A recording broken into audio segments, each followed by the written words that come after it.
Hello friends, welcome to my YouTube channel.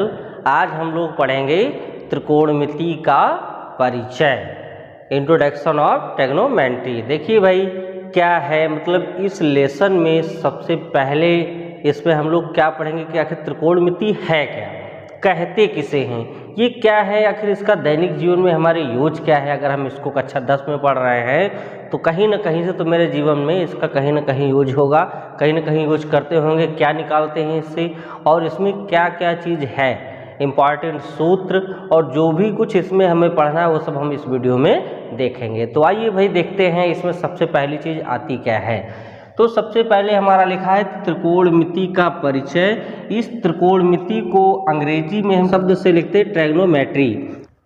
मतलब trigonometry जो है ये अंग्रेजी भाषा का शब्द है। इसको ग्रीक भाषा के 3 शब्दों से मिलकर बनाया गया है। तो देखो मैं इधर मैं बता रहा हूँ भाई कैसे है। इसको लिखते हैं ट्राई प्लस गॉन और प्लस मेट्रॉन। ये 3 ग्रीक भाषा के शब्द हैं। इन 3 ग्रीक भाषा के शब्दों से मिलकर हमारा ट्रिग्नोमेट्री बना है। तो इनका मतलब क्या होता है ये आप समझ लें। देखो ट्राई का मतलब होता है 3 और प्लस गॉन का मतलब होता है भुजा और प्लस मेट्रॉन का मतलब होता है मापन। मतलब 3 भुजाओं का मापन जो है वो हमारा त्रिकोणमिति कहलाता है। यानी किसी त्रिभुज में 3 ही भुजाएं होती हैं। अब 3 भुजाओं का आपस में संबंध यानी आपस में मापन, या ऐसे हम कह लें मतलब समकोण हमारा त्रिभुज होगा। तो मान लीजिए ये है ऐसा एक समकोण त्रिभुज बना लिए। इस समकोण त्रिभुज में इसको मान लीजिए नाम दे दें ABC और ये कोण हम अगर थीटा लिख लें तो इसमें 3 भुजाएं हैं, एक AB, एक BC और एक AC। इन तीनों भुजाओं में इस थीटा के साथ में क्या संबंध है ये सब हम इस त्रिकोणमिति में पढ़ेंगे। तो देखो भाई ये आप समझ गए त्रिकोणमिति यानी ट्रिग्नोमेट्री ग्रीक भाषा के 3 शब्दों से मिलकर बना है। Tri plus gon plus metron. Tri का मतलब 3, गॉन का मतलब भुजा और मेट्रॉन का मतलब होता है मापन, यानी 3 भुजाओं का मापन। फिर देखो उसके बाद क्या हमें पढ़ना है। उसके बाद आता है इसमें त्रिकोणमिति अनुपात। त्रिकोणमिति अनुपात ये हमें पढ़ना है। तो त्रिकोणमिति अनुपात क्या होते हैं। देखो भाई भुजाओं को आपस में थीटा के साथ संबंध बताने वाले जो अनुपात होते हैं उनको हम लोग क्या कहते हैं, त्रिकोणमिति अनुपात। तो इसमें पहला जो हमारा त्रिकोणमिति अनुपात होता है वो क्या होता है, साइन। मतलब इसे हम लोग कहते हैं ज्या। हिंदी में क्या कहते हैं, ज्या। वो भी थीटा के साथ में, यानी साइन ये पहला त्रिकोणमिति अनुपात है और दूसरा हमारा जो है वो होता है कोसाइन। मतलब कोज्या, ये हो गया कोज्या। और जो तीसरा त्रिकोणमिति अनुपात होता है वो होता है टेंजेंट। मतलब स्पर्शज्या, ये हमारा तीसरा त्रिकोणमिति अनुपात है। तो हमारे मूल त्रिकोणमिति अनुपात कितने होते हैं, ये 3 ही होते हैं। बाकी 3 इनके उल्टा त्रिकोणमिति अनुपात हो जाते हैं। वो कौन से हैं, अगला है नंबर 4 कॉसकैंट। ये हमारा अगला त्रिकोणमिति अनुपात। और इसके बाद नंबर 5 क्या होता है, सेकंड। ये अगला त्रिकोणमिति अनुपात। और इसके बाद नंबर 6 हमारा जो होता है वो होता है कॉटेंजेंट।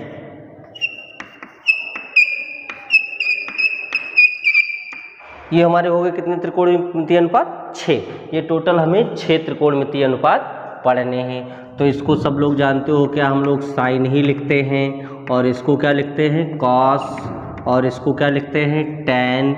अगर हमारा थीटा के पदों में यहाँ पे था तो हम लोग क्या लिखते हैं, साइन थीटा, कॉस थीटा और टैन थीटा। फिर अगला ये हमारा क्या है, कॉसकैंट, इसको लिखते हैं क्या, कॉसेक थीटा। ये हमारा है कॉसेक थीटा, और यह है सेकंड मतलब इसको लिखते हैं सेक थीटा, और ये हमारा है कॉटेंजेंट मतलब इसको लिखते हैं कॉट थीटा। ये हमारे टोटल त्रिकोणमितीय अनुपात कितने होते हैं? 6। तो ये 3 के तो मेन है और 3 इनके जो हैं वो विपरीत हो जाते हैं। तो देखो भाई हमें कैसे क्या पढ़ना है इसमें, तो जो मेन चीज़ हमें पढ़नी है वो क्या है, ये त्रिकोणमितीय अनुपात है। हाई स्कूल में हमें सिर्फ ये त्रिकोणमितीय अनुपात के बारे में ही पढ़ना है। फिर देखिए भाई, तो जो हमारा पहला अब आता है ये होता है साइन थीटा। तो साइन थीटा बराबर क्या होता है? लंब बटे कर्ण। एक मेन सूत्र होता है जिसको हम लोग कहते हैं लाल LAL बटे KKA, ये सूत्र हमारा मेन होता है। तो इस सूत्र को आप याद रखें, LAL अपॉन KKA। इससे सारे त्रिकोणमितीय अनुपातों का मान आपको निकल जाएगा या याद हो जाएगा याद करने में। तो देखो भाई साइन थीटा बराबर लंब बटे कर्ण। तो अगला कॉस थीटा होता है। तो कॉस थीटा बराबर हमारा क्या होता है? आधार बटे कर्ण। ये आधार बटे कर्ण, ये मान होता है टेन थीटा का। मतलब नंबर 3 हमारा आता है टेन थीटा। तो टेन थीटा बराबर हो जाएगा लंब बटे आधार। फिर अगला क्या होता है हमारा? इसके बाद टेन के बाद number 4 cosec theta. Cosec theta, cosec theta क्या होता है हमारा? साइन का उल्टा, मतलब कर्ण बटे लंब। इसमें था लंब बटे कर्ण, तो इसमें हो जाएगा कर्ण बटे लंब। फिर इसके बाद number 5 sec theta. Sec theta में क्या होता है? कॉस का उल्टा। तो इसमें क्या था? कर्ण बटे आधार, तो इसमें हो जाएगा आधार बटे कर्ण था, तो इसमें हो जाएगा कर्ण बटे आधार। फिर इसके बाद नंबर 6, नंबर 6 हमारा क्या है ये देखते हैं। नंबर 6 यानी टैन का उल्टा, टैन का उल्टा यानी कॉट। तो कॉट थीटा बराबर क्या हो जाएगा? इसमें था लंब बटे आधार, तो इसमें हो जाएगा आधार बटे लंब। ये हमारे हो गए 6 त्रिकोणमितीय अनुपात। इनको हमें हाई स्कूल में पढ़ना है। और ये सब किस में यूज किए जाते हैं? समकोण त्रिभुज में। समकोण त्रिभुज किसे कहते हैं? जिसका एक कोण 90 अंश हो उसे हम लोग समकोण त्रिभुज कहते हैं। और जो कोण हमारा 90 अंश होगा उसके सामने की भुजा को हम लोग क्या कहते हैं? कर्ण कहते हैं। और जिस कोण के बारे में संबंध बताना होगा भुजाओं और कोणों में, उस कोण के सामने की जो भुजा हमारी होगी, इस भुजा को हम लोग क्या कहते हैं? लंब कहते हैं। और कोण जिस पर टिका होगा उस भुजा को हम लोग क्या कहते हैं? आधार कहते हैं। ये हमारा क्या है? आधार। इसमें एक चीज और आती है, पाइथागोरस प्रमेय। पाइथागोरस प्रमेय यानी समकोण त्रिभुज में पाइथागोरस प्रमेय लगती है। तो पाइथागोरस प्रमेय क्या होती है? कर्ण का स्क्वायर बराबर लंब का स्क्वायर और प्लस आधार का स्क्वायर। ये हमारी होती है पाइथागोरस प्रमेय। तो इतनी चीज हमें ये मालूम होनी चाहिए त्रिकोणमिति पढ़ने के पहले। और ये अगर आपको पता है तो त्रिकोणमिति में कुछ भी नहीं है। ये मूल 6 आपके त्रिकोणमितीय अनुपात हैं और ये हमारा ये पाइथागोरस प्रमेय है। पाइथागोरस प्रमेय और ये त्रिकोणमितीय अनुपात अगर आपको आते हैं तो आप त्रिकोणमिति बहुत आसानी से सॉल्व कर लेंगे। त्रिकोणमिति का कोई भी क्वेश्चन हो आप बहुत आसान से सॉल्व कर सकते हैं। और एक चीज़ क्या, देखो इनको दूसरे तरीके से भी हम क्या लिख सकते हैं, आपस में इनमें क्या संबंध है। ये जो आप विपरीत होते हैं तो इनको हम लोग लिख सकते हैं। देखो मैं इधर बता दे रहा हूँ, यहाँ इतने में आप देख लीजिए क्या लिख सकते हैं। देखो ऊपर लिखा है साइन थीटा, तो साइन थीटा को हम लोग लिख सकते हैं 1 कॉसेक थीटा, ये लिख सकते हैं। और दूसरा हमारा क्या था? दूसरा हमारा था कॉस थीटा, तो कॉस थीटा को लिख सकते हैं 1 सेक थीटा। आप इसका उपरीत यानी सेक अगर इधर ले आए तो काश इधर हो जाएगा, यानी सेक थीटा बराबर 1 कॉस थीटा।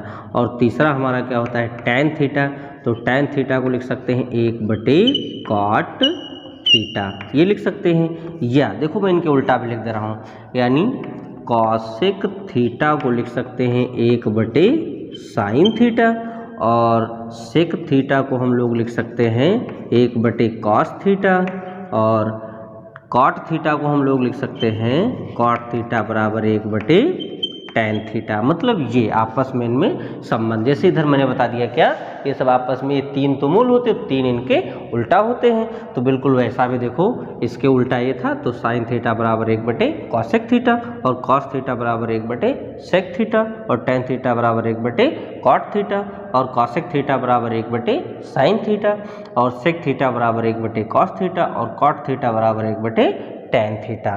फिर देखिए भाई एक चीज़ और, टाइम का एक और संबंध होता है, मतलब tan थीटा बराबर होता है sin थीटा बटे cos थीटा, sin थीटा बटे cos थीटा, और cot का इसके उल्टा हो जाता है क्या, इसका आपस में दर्जा पलट दो, मतलब cos थीटा बटे sin थीटा, ये cot का आपस में संबंध होता है। तो मतलब इतनी चीज़ अगर आपको ये सब आती है तो त्रिकोणमिति में कुछ भी नहीं है।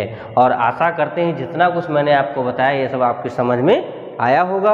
अगर ये सब आपकी समझ में आया है तो इससे रिलेटेड जितने भी क्वेश्चन हैं, जितनी प्रश्नावलियां हैं, वो सब अगले वीडियो में आप देख सकते हैं। और इससे पीछे हमारा जो है त्रिकोणमिति के पीछे कई चैप्टर हो चुके हैं, वो सब आप प्लेलिस्ट में जाके देख सकते हैं। कक्षा 10 की कई चैप्टर प्लेलिस्ट में मिले जाएंगे आपको, और उसको ओपन करेंगे तो हर एक प्लेलिस्ट में कई पार्ट वीडियो के मिलेंगे, जिसमें प्रश्नावली वाइज हर क्वेश्चन को बताया गया है, तो आप देख सकते हैं।